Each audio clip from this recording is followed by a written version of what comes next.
నా ప్రియమైన భక్తులారా, ప్రభువును స్తుతించండి. నేను అరుణ్ పిఎస్ మడ్కిని.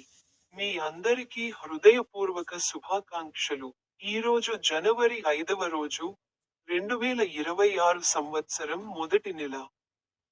జార్ఖండ్ రాష్ట్రంలోని గుమ్లా జిల్లాలో ఉన్న పాల్కోట్ గ్రామంలోని కరౌండా బేరా చర్చి, పార్ట్ 2 నుండి నేను దూరంగా నిలబడి ఉన్నాను. అతను తన బైబిల్ వచనాలలో ఒకదానిపై మాట్లాడాడు.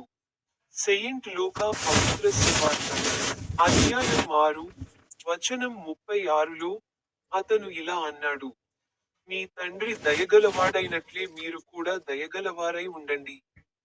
మీ అందరికీ హృదయపూర్వక శుభాకాంక్షలు. నా యూట్యూబ్ ఛానెల్లోని స్టిక్ బటన్పై క్లిక్ చేయడం మర్చిపోవద్దు.